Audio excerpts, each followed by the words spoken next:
Hello and welcome to the Holy Fool podcast. Holy Fool is a nonprofit community of artists and patrons in Denver, Colorado, devoted to holding all things in common. We especially want to support working musicians who struggle financially, who are not yet financially self-sufficient. We do that through relational support, encouragement. We host dinners, we host house shows. We also have a gear share program. If you're curious about the work of Holy Fool, you can check out our work at holyfoolco.com. On this week's episode of the Holy Fool podcast, I have my buddies Jared and Dan from Denver emo band Creek. Welcome, guys. Thanks for being here. Oh, thank you for having us. Yeah. I'm excited to get into it. Denver emo band to Denver emo band. So I just described your music as Denver emo band, but actually, how would you describe the music that you make in the band Creek to someone who's never heard your band before? Denver emo's not too far off, I suppose. We kind of started out calling ourselves emo because a lot of the bands that I loved listening to were self-describing as emo several years ago. I don't know how accurate that really is, given that real emo is only the emotional hardcore scene from DC in the 90s. Really, it's just like emotional rock music is like, I'd say like the biggest like kind of catch-all descriptor. We don't really fit super neatly into like emo or, you know, we've been called shoegaze as well before. I definitely don't feel we fit super neatly into that either. But it's, you know, guitar based kind of like rock music with emotional lyrics and stuff about stuff that makes you sad, I guess. And sometimes stuff that makes you happy. You know, it doesn't always have to be negative emotions, but, you know, generally it's all very, you know, emotive based. So yeah, like emotive guitar based rock music. Jared and I were talking about the eras of Creek yesterday, and we're currently on about Creek 4.0.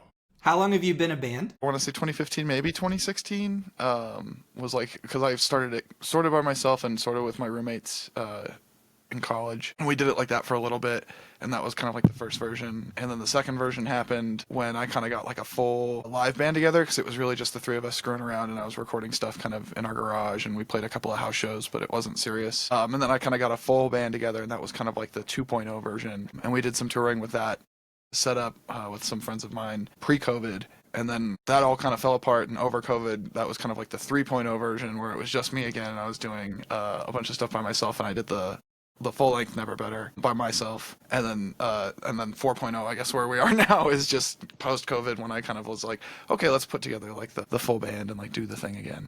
I would say up until 4.0, yeah, I was like the songwriter. And now that, you know, we've hit this kind of fourth iteration of the band, you know, Dan and I would say share the songwriting pretty much like 50-50 at this point. Like we're both writing a huge chunk of the songs, so it's a little more collaborative in that sense now.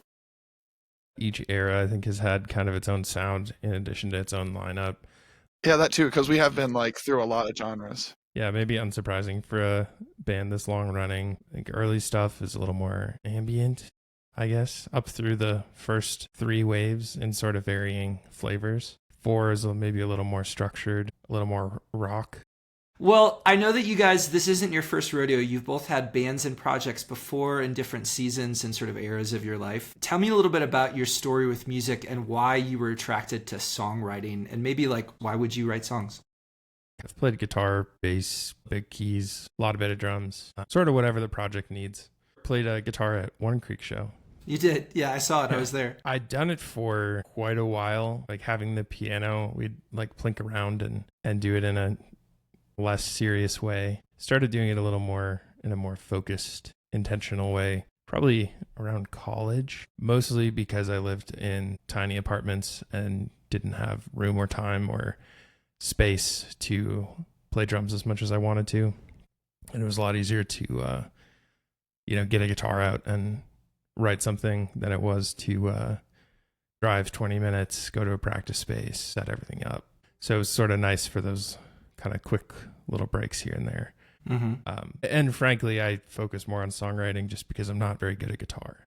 So it was easier to find some chords and put them together than it was to, play anything particularly technical or impressive. Jared, when did you start songwriting? I had some friends in middle school who were really interested in like starting a band.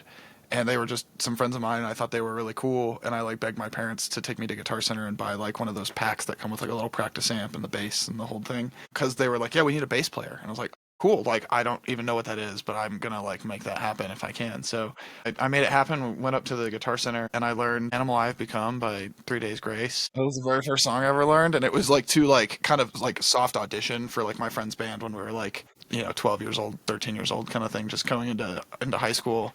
And I had this friend Keenan, he's still in bands in the scene and stuff, but he's an unbelievable songwriter and guitar player and just musician in general. But I'd met him in like elementary school band. He was playing trumpet, and I picked saxophone. So we kind of met there and started doing music and stuff like that. And he was just writing songs. Like that was just his thing. Like he was ready to like be in a band and write songs and like do that. So I just kind of got like foisted into that because that's what my friends were doing. So it was like, well, that's what they're doing. I kind of just want to hang out with them. So we're writing originals and playing metalcore songs and having a blast. So it was kind of like right away once I started playing music, it was like there was never a question of like, well, we're going to cover a bunch of stuff. It was like, no, we're writing songs like right away. We're going to write 6 songs just like all of our favorite bands. When do you feel like your songs actually got good? Like when was the first time that you're like, I've written something and I can write another one and I write another one and I'm proud of all of it. You know what I mean? My thing is I got lucky and I was with my friend Keenan and he was such a tremendous songwriter. Like I really didn't have to do too much of the actual songwriting. Like I'd show up and I was playing bass and he would write most of the song and like I would eventually we ended up playing a band called Wild Trees together and that was kind of like our first emo band. And we were trying to do like the title fight thing with like the 2 vocalists and I'm playing bass and doing screamy vocals and that kind of thing. And we wrote a bunch of songs for that band that was when I felt like we kind of figured out what we were doing and like how to write good stuff. But I was absolutely leaning on Keenan, just like crushing the songwriting thing. Like he had just a phenomenal sense for like what was a good song and what made sense.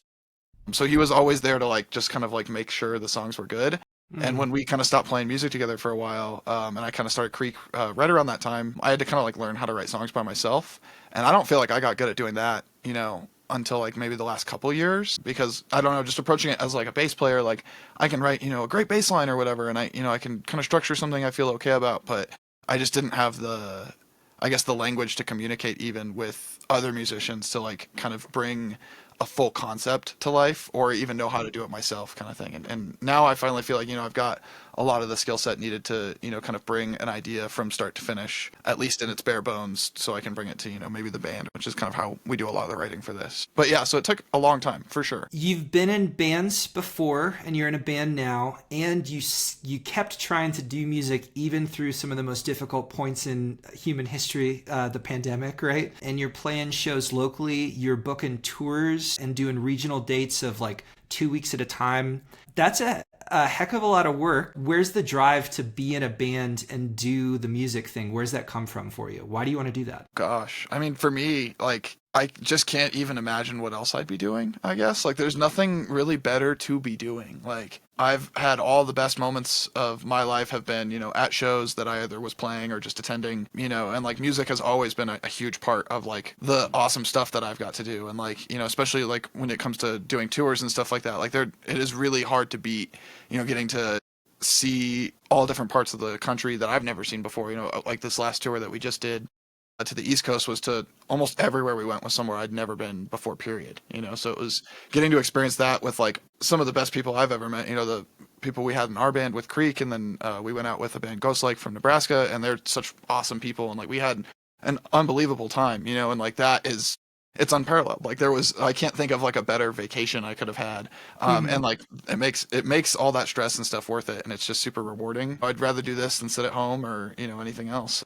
Dan, how about you? Where's the drive to be in a band come from for you? I think at this point, it's music generally is sort of just a method of communication and understanding my friends and people around me. And not doing music would basically be like, never calling someone on the phone again or like never speaking again. Yeah. Like it's just not really an option. Well, you've already talked about some of the stuff that's like rewarding about being in a band, but maybe tell me about some of the moments that you've had that felt like some of the biggest wins that your project has had. Mostly shows that never happened. You got added to a show that fell apart. Yeah. I know this story. Yeah. So we've had 2, actually.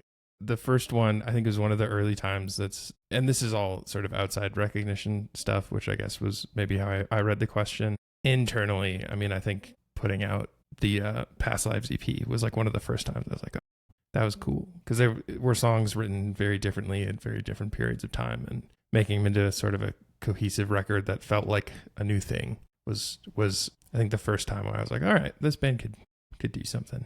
I was still fairly new to the band at the time. Externally, the two shows. The first one was this with this pop singer, Julia Wolf, who's incredible, and everyone should check her out. And we were approached to open for her at Meow Wolf here, which was sort of an odd bill in an odd place for us. But it was sort of the first time I was like, whoa, someone found us that we don't know. And it was like, hey, do you want to play a show? And a really, really cool show. And then it didn't happen for a myriad of reasons. But the second one was a little more recent, possibly opening for another Denver emo band. Or maybe the piece where it feels like a win is at the end of the day, like there was not really a, big status boost, or we didn't play in front of 10,000 people. It was just like, it feels like we're putting something in the world that we're confident in, that we feel good about, that we're excited about, and someone else is excited about it, who like we don't know and we've never met. Yeah. So to have somebody whose music and creativity and artistry you respect, like your stuff enough to say, hey, open for me at this show. Mm-hmm. And then that we like felt good enough about it, where we're like, even if it didn't happen, we're still feel good because we're still confident in it. And Jared, how about you? What feels like a win for you? Having done the band for as long as I have, like every day it continues to like be even like somewhat relevant is like a huge win. I remember putting out like some of the stuff like pre-COVID when it just like it wasn't really a live thing, and like there just weren't that many people who were even like aware that the music was being made. And it's just in the last like 2 years or so, like the orders of magnitude change from, 20 people I know who have ever heard this thing that I worked really hard on, kind of thing that I care a lot about. And, now it's on a whole different level, and, the Spotify numbers and the streaming numbers are all, kind of whatever. It doesn't really necessarily mean anything, but it is super gratifying, and it does feel super good to like finally see like, oh wow, like people are connecting with this and like are understanding this, and kind of coming back to it. And it feels like the thing that I said that was important to me isn't just important to me, and that's super rewarding for me. So like, having the chance to do like the big tour that we got to do earlier this year, and like having the chance to like do a split with a band from another state, and meet new people. Like I remember we met this guy, and we played 2 dates in Ohio. I can't remember if it was Columbus or Cleveland, but we met someone who had kind of connected with us a few releases ago, who was really excited about what we were doing. And we had kind of talked on Instagram a little bit, and it was just kind of like, okay, cool. Like, yeah, this guy's like a nice guy, and he seems like he's stoked about the music. Like, that's really cool. And then just like kind of come full circle, like we're playing the show, and I'm at the merch table, and I just shake this guy's hand and I ask him what his name is. He's like, oh, my name's Lip. And I'm like, no way. Are you Lip the drummer? Like the dude who is following us on Instagram? And we hadn't even talked in at least a year, it'd been a long time, but like having that like full circle connection kind of come through was just like, I don't know. I never expected to, get anywhere outside of, Denver, have connections with people in the world that are, not in my backyard, like having that community at home is awesome and is super easy to take for granted. And like, we've been really blessed to have such an awesome community here at home, but like to have that extend even outside of home is just, every time I meet someone who's like, oh yeah, your band is so sick. Like, it's just like, holy shit, who are you? Like, how is this possible? It just feels really crazy every time. That makes me want to ask, how would you rate Denver as a music scene? And I know that that's like probably a complicated question. Every scene has points that could be improved upon and some really beautiful stuff going on. But what is the city of Denver like for you as a working musician in a band? As a working musician, that's kind of maybe a different thing, but I don't know that that's necessarily better anywhere else, like it's tough for working musicians anywhere. So like in terms of like just the scene and like the community that like we've experienced in Denver, it's incredible. It's really crazy because like having been around for a while, like it's definitely come and gone through some waves, and especially with like in regards to sort of this Denver emo scene, that's definitely sort of, I feel like, sprung up in the last couple of years. Sure. Not to say like there hasn't been unbelievable emo music happening in Denver for a really long time. Like that's always been true. And there's always been cool places to see that. But like there definitely feels like there's like this really tangible like community that's kind of pulling together around this sort of like post-hardcore emo hardcore sort of realm. That's really, really cool. I'm sure that it's present in other places. Like we've been to a lot of cities where we've played to some really cool crowds and like met some really awesome people, and everybody's got fantastic scenes. But I mean, Denver, if I had to rate it, you know, I guess if it's a scale 1 to 10 or something, I'd say it's got to be a 8, 9. Like it's pretty awesome, and I'd say it's in one of its healthiest states it's ever been. You know, like there's just a lot of bands happening. Like there's never been a better time to like try and find, you know, places to book shows, which is cool. It seems like there's a lot of opportunity because, you know, with a few years ago with the ghost ship fire in California, that shut down a lot of the DIY stuff, and then with COVID, that kind of kept it all down even further. And it really does feel like, you know, there's a new sense of like renewal with everything going on. Like there's a lot more venues. It feels like some of the venues that kind of got like snapped up out of independent hands and put into like Live Nation and AEG are being a little bit more inclusive and maybe booking some more local acts and stuff, which is awesome. Like it was really hard to do that for a while. Yeah. And it feels like there's a lot more, I guess, chances being taken. And that's always a healthy and good thing for the scene, you know? So yeah. I feel like it's in a really good spot right now. How about you, Dan? I think it's pretty good. I'd be right around that maybe 7, 8 range for Denver. Lived and played in several cities. I'd say it's without the, you know, rose-colored glasses looking at my like college bands. I can't think of too many things I would necessarily change off the bat.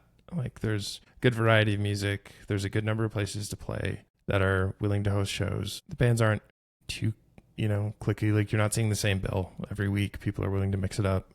Even do mixed bill. We've got a couple solid DIY spots, a couple good house shows or house spots, plenty of good bars and, you know, venues as well. So good mix of everything. I would say it loses a couple points for, I think some of that infrastructure is inaccessible when you're starting out. A little bit more than it needs to be. Like even the DIY spots can be pretty hard to get in, which, you know, I understand the complexities of running a DIY spot and why that's the case, of course, but that's, I think, one of my really only big gripes. Other than there's a slightly different genre mix I would like to see, but that's, you know, personal taste. I don't think that's objectively. What do you mean? Like bad. What sort of mixed band bills would you like to see? I think the big thing would be that sort of like a little more like the like Philly grungegaze, like more like doom influenced grungegaze stuff. There's a few groups that we played with on tour or, you know, we've just been listening to for a long time, and I don't feel like there's a lot of that sound around here. So I'd like a little bit more of that.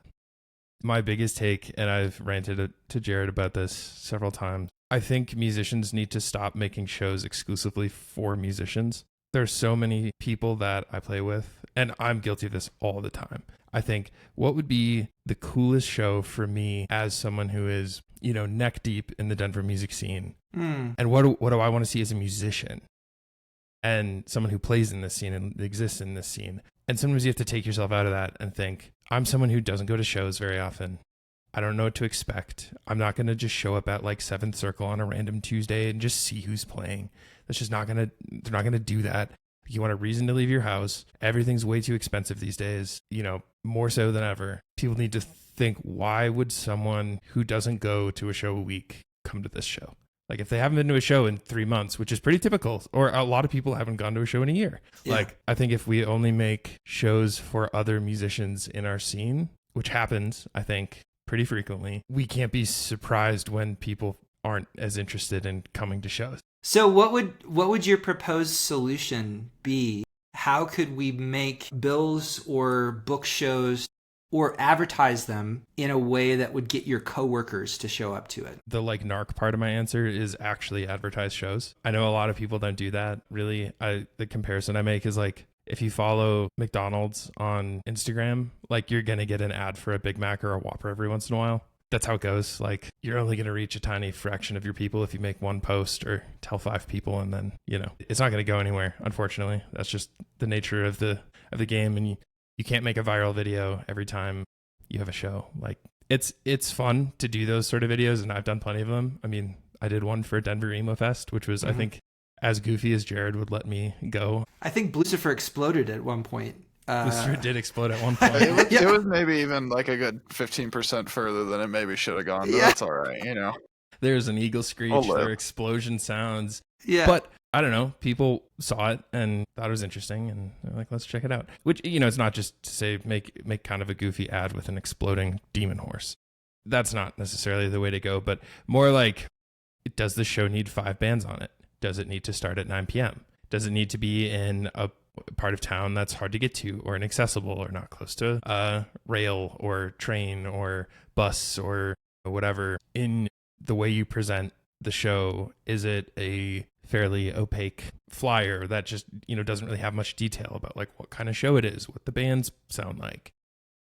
Like if someone sees it once and they see 4 bands they've never heard of, like, are they going to take that extra time and go look up every single one of the bands on, you know, their music platform of choice and listen to 4 songs and then decide, am I going to go to this show? And then they move to the next flyer down and they're like, okay, well, I'm going to do the same thing and just repeat that. Like it's not going to happen, like, obviously.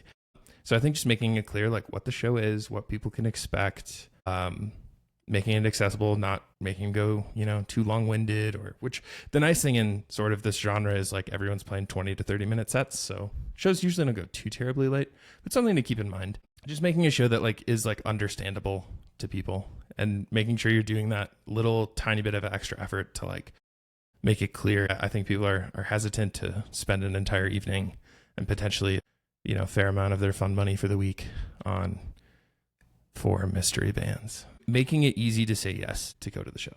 Shows need to be events, and like they need to be a reason like to go. So it's like make a reason for people to want to come, you know. And I think mixed genre bills are great for that, and especially with the way that emo is so broad and so spread, you know. And something like Denver Emo Fest can bring so many of similar bands under like the same roof and make a thing happen. That kind of a thing makes a lot of sense to me, you know, and does. I feel like it worked in that. And I don't know if it was the over the top exploding demon horse or if it was just that like the show was dope. Like it had a bunch of great bands of different genres, but not so different. It wasn't like, you know, you had a grindcore band opening and then, you know, a pop punk band after. It was like, because that's just genre whiplash. Nobody really wants that. But like, you know, it was varied and broad enough that it felt like it was very inclusive. It had so many friends. I knew so many people there. But there were also so many people who I knew who came who said, you know, I've never heard of 5-6 bands on this bill.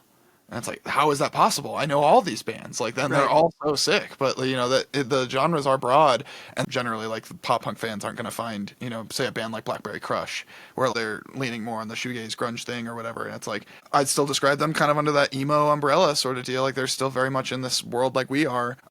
But, you know, like, a pop punk fan's not necessarily going to find them on a Spotify Discover. Like, you know, that's never going to happen. But when you come to Denver Emo Fest, you bet your ass you're going to see the Losers Club, and you're going to see, you know, A Place for Owls, you'll see Creek, you'll see, you know, so many different bands, all kind of sort of related, which is, I think, the best way to do it. So, well, at this point, I think about Denver Emo as primarily a community and not a set of genre signifiers. It's not necessarily like what you sound like, it's who you're friends with. And I think that that's all emo music at this point. I want to talk a little bit about the struggles you guys are facing in your project, and I want you to be as real as you want to be. One of the reasons why we started Holy Fool is that we sense that there's so much good music out there being made by people who are slowly dying of discouragement. There's so many sick bands writing sick songs that just constantly feel like failures or are like 1 or 2 bad weeks or bad months away from just like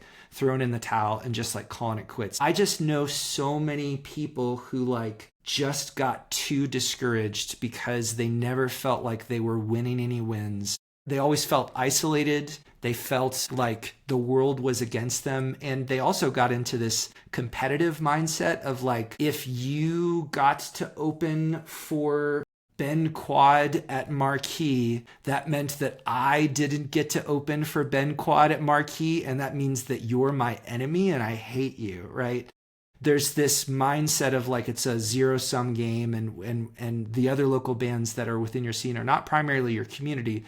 They're folks that you want to sort of show up and one up. There's healthy competition. There's like, you produce music, I produce music. I kind of want to produce songs that sound better than you, but it's in a friendly way. But what sort of struggles do you guys experience as a project that make you want to quit sometimes?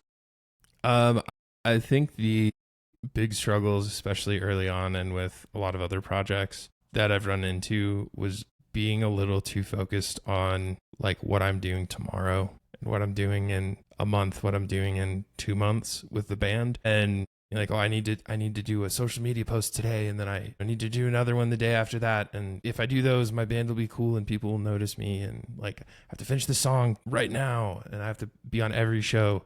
And I think taking a step back and being more intentional and thinking a little longer, like, what is the body of work I want to make? And how do I want to go about doing that in a way that feels good to me? I think making that mindset shift was probably the hardest thing to do as someone who is like, I'm very, very competitive, like naturally, not as so much in the like you're my enemy sense, but in like, you know, the friendly side, I guess. Like, oh, that person's doing something sweet, I want to do something sweet too. I'm going to focus all my time and energy for the next, 48 hours straight on doing that thing.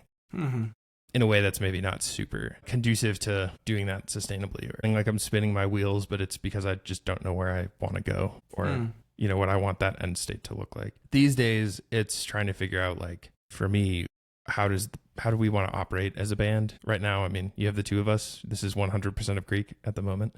And you had two other members as recently as like 3-4 months ago, right? Yeah, a couple of great friends, and just got to a point where they're like, yeah, a lot of changes in their life, and they're like, we just don't have the time to practice twice a week and do shows all the time and go to other shows and kind of be in the scene, which is totally understandable. I think finding what that next chapter looks like is difficult. I feel like a lot of bands tend to sort of lose a lot of steam or really struggle to kind of keep moving when it's just two people kind of bouncing ideas off each other and like that's it. So that that figuring out dynamics is, I feel like, kind of my struggle this week, and also getting venues to respond to my emails. Always a struggle. We're trying to book a tour in the spring.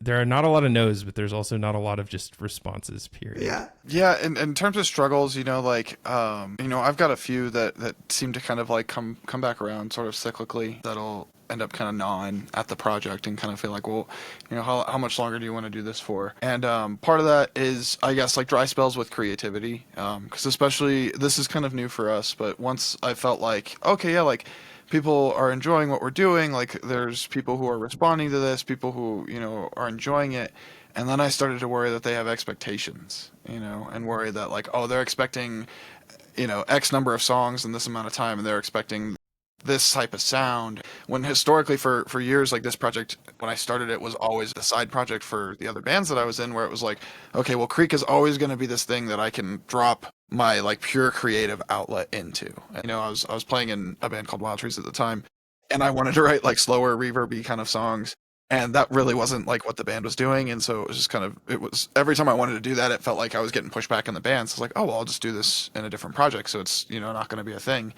And so that always was kind of the idea, like, well, this will just be this kind of vessel for, creativity, and it's not going to have expectations about like, well, people want this from it or that from it.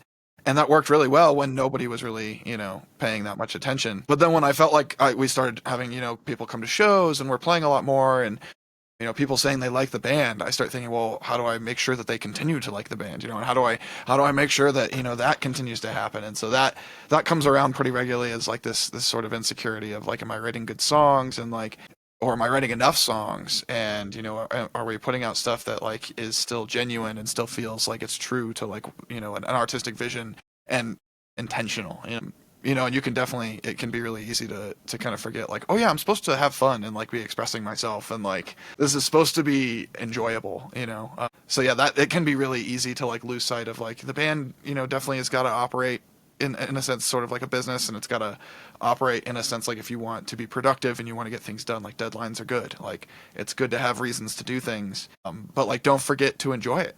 Like it's really easy to be a week and a half deep on a run and you're in New Jersey wondering what the hell you're doing as you're setting up in this bar that doesn't want you to set up there, and you're like, why am I doing this? And then like you play the show and it's like, oh yeah, like I still had a blast doing that, like that was still very enjoyable, and it's not really about how other people are feeling about what you're doing, or like how you feel about it is really all that's important. And, you know, if you're not having fun with it, and that was a reason that in the past I've said, you know what, I'm going to pull Creek back to do kind of solo stuff for a little while. Just before COVID, we had been doing some touring and we were playing with a lineup.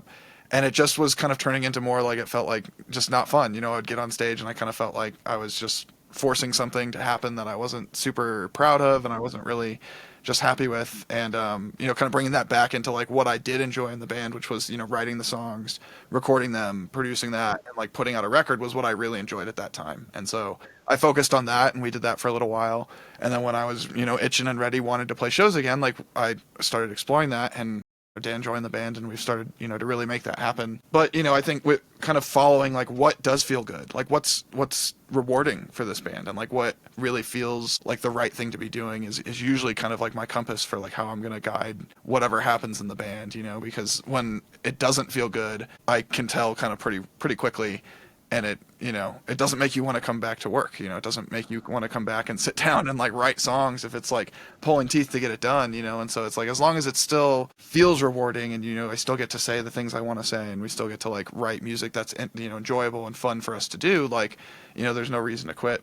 When you lose that joy, it's super easy to lose the perspective on like, why are you in a band? Like, why are you doing this? You know, when you're playing this show that like kind of sucked or whatever, you know, maybe it didn't feel like people are appreciating what you're doing, and like the numbers aren't lining up with what you expect. So it's hard to keep your eye on the prize of like, oh yeah, this is a really creative and rewarding thing that like human beings have made and created music for thousands of years, hundreds of thousands of years, and they never did it for Spotify streams. Yeah. You know? Like, that was never a thing until now. And like, yeah, I'd love to get paid to obviously create and do beautiful things with my friends. But like, at the end of the day, that's the reward, is like getting together with Dan and having a really good time and writing like one of the sickest songs we've heard in a long time, because nobody else wrote that song. So we had to sit down and do it, you know? And it's like, that's why for me, I've always done this, you know, it's like, let's sit down and write the songs that I want to hear. Cause like, I love music, and when it gives you the goosebumps and when it makes you want to, you know, kick around and throw your arms in your room or whatever, you know, and do the whole thing, like, you know, it just feels good. So, Yeah. you know, the more emotional and human connection kind of stuff that can really happen is the better. Remembering that that's the reason that you're here.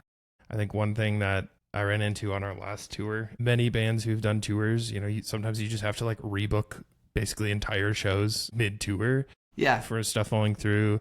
We had one where the venue like wasn't really set up for a show that day, and had a front of house person who was doing his best, but it was his first day and he didn't have anyone there training him. So Jared and I ended up running sound, and like I have a video of Jared like fixing a speaker cable while the band we were out with was like in the middle of their set. He was just like climbing the mains, like fixing a cable, and I'm mixing at the time. And it pans over to the guy who was like supposed to be doing front of house, and he's just eating a sandwich and then just like makes eye contact with the camera. It's one of the funniest things I've ever seen. And so it's just like little moments like that where I was like, this show is objectively a disaster. Right. Like, the venue's not really working. The sound's not really working. No one here really seems like they want to be here. There's really not that many people here, but I was still having a blast.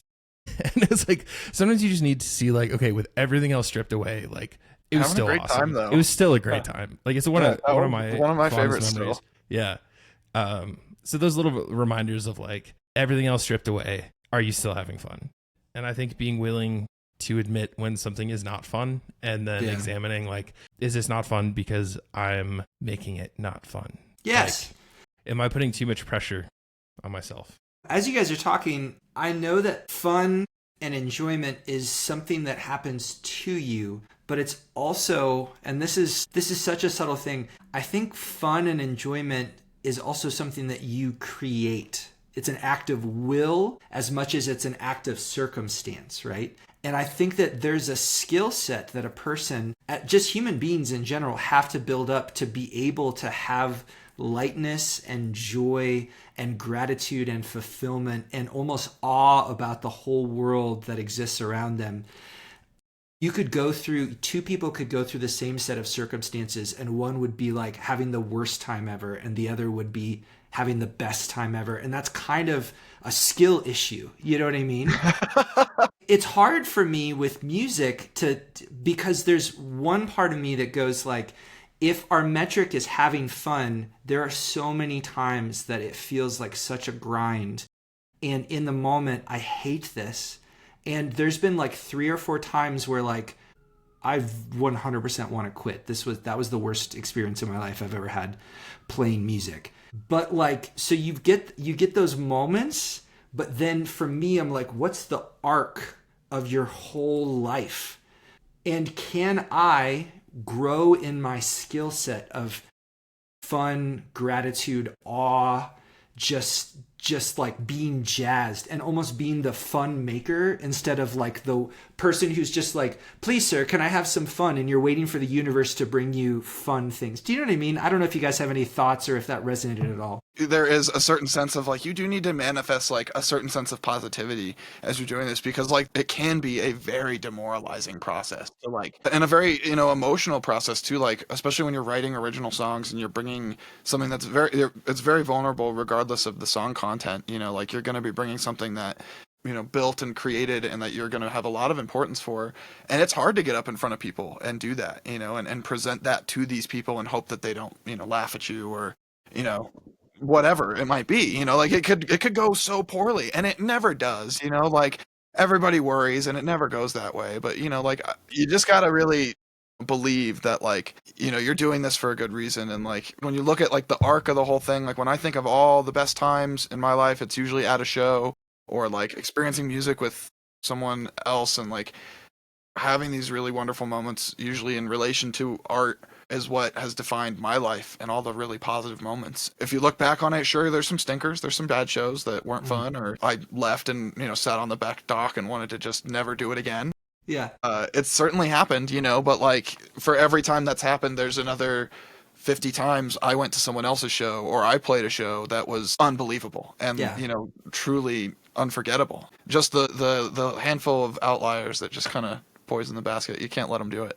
So what do you think in some of the struggles that you're facing? And there's both the external struggles of like, it's hard to get venues to respond to your emails, or bandmates are discovered and it's like, you can kind of force it for a while, but like true, like we're in a band. You're not just a player you're not a hired gun. We're bandmates. That's so hard to force. And it's just got to be discovered. And so some of those struggles that you're talking about are external. Some of those are internal, in the sort of discouragement, the self-doubt that comes up when there starts being stakes to the next release that you put out. Both stakes in it as far as like, hey, we do have some fans in the Denver area that just come to every one of our shows. And I really hope that they're not just like absolutely disappointed in the next release.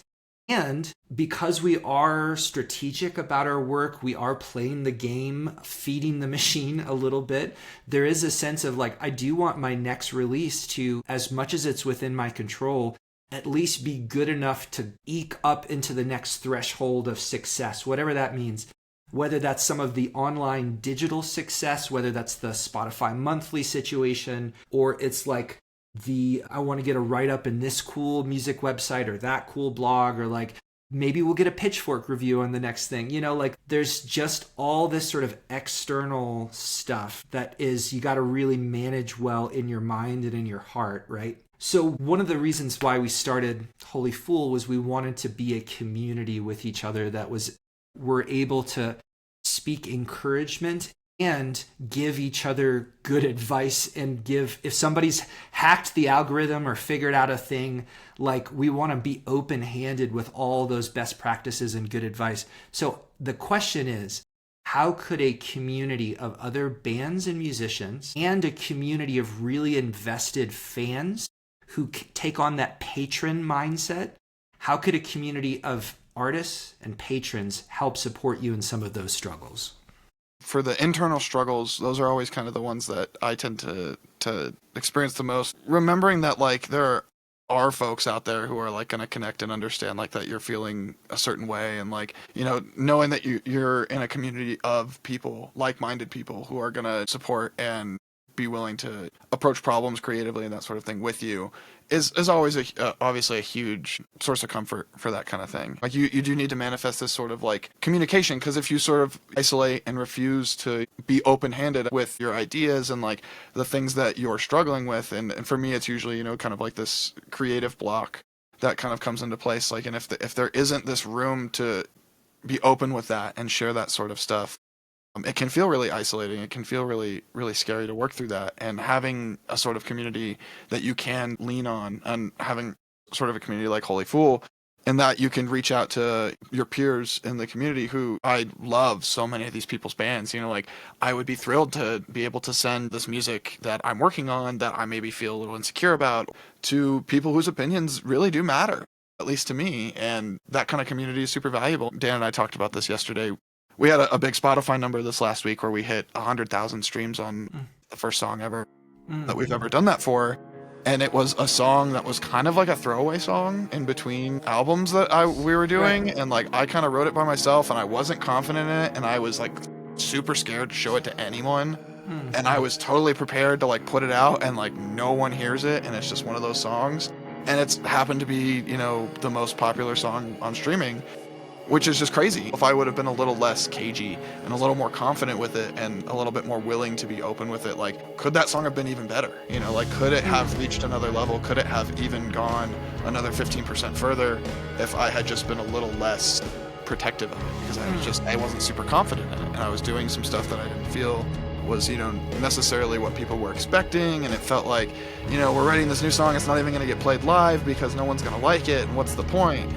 And I was just so in my head about it. And like, it comes out and now, you know, obviously it's doing very well and people seem to like it quite a bit. You know, it just goes to show like there was no reason to be worried about it. And, you know, having that community of people to lean on and resource from could have made it better. And I feel like, well, you know, makes people stronger people. And that's really what it's about. You know, better song, who cares? You know, like that's always awesome. But, you know, like for me, songs are about, you know, expressing yourself and like really tapping into like the human part of being alive. And, you know, if you're not doing that, what's the point? Dan, what do you think a community of artists and patrons could do to help in some of the stuff that you're struggling with? I think generally the health of a scene is like the biggest thing across the board, like one of those rising tides type situations. I think the biggest thing would be like find a couple of bands you've never heard of and listen to their entire discography. That's how we basically met these guys. Dweller, shout out Dweller, some of our buddies out in New York.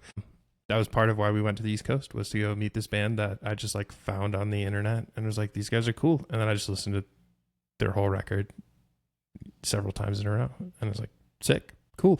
Let's make a community happen here, because it feels like we're liking similar things and we would have never run into each other otherwise. And I've done that plenty of times with people in the area. I have a visceral memory of the day that I listened to Creek for the first time. And there was like an LP and an EP out. At least that was what was on Bandcamp at that point. And I literally was just like, holy shit, this is great. I guess the other piece would be like, if you like something, tell the band. There's so many bands I listen to all the time and who are, you know, newer, younger bands. And, you know, I think, well, I'm just like one of their monthly listeners or something, or I'm one of their followers on Instagram, or I'm like one of the people at their show if they play here every 18 months or something. But like, you know, they don't know what I like about it or why I like it or how it resonated. And I don't think there's ever been a time we've gotten a message like that where I thought like, wow, I really am like bummed I took the time to read this heartfelt message from this person. Like, or you responded like, who cares? I feel nothing. Like, no, nice. That guy thinks we're sick. Like, fuck him, you know, like, no way.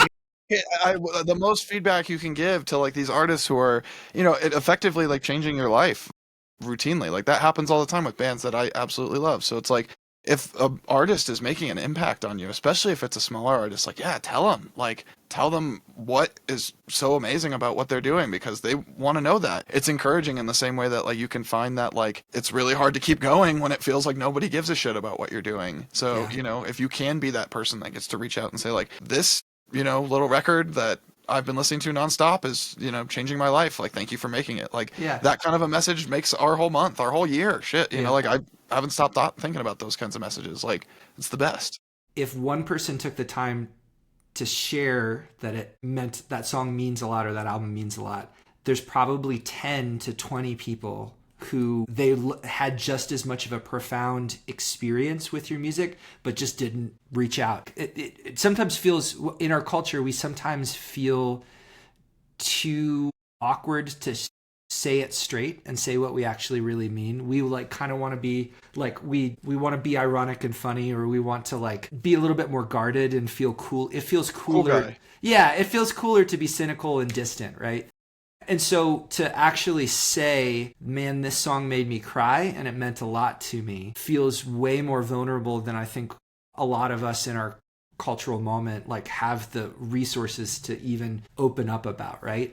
But imagine for every message that you get that someone loved your song, if that was 10 to 20 to even 50 people that had that same sort of interaction, how meaningful is that for someone who makes music? That's huge, you know, and it really does give you that, like, it changes the whole game. And like, you know, are you just gonna just scream into the void, or is anybody listening? And it's nice to know that someone's listening, you know. Yeah. It really is. Yeah. In the little time that we have left, what are you guys listening to recently? What albums are on repeat, or what EPs or whatever are on repeat for you? It's all Downward, dude. Downward put out their second self-titled, and it's a near perfect album. Like I can't stop listening to it. It's one of those things, like, it's just really, really good. It's melodic, and it's gentle when it needs to be gentle, and it's heavy when it needs to be heavy. Impossibly gentle, and like Yes. it has this like touch that's just incredible. So yeah, I mean, that has just been a huge staple. I've had it on repeat since it came out,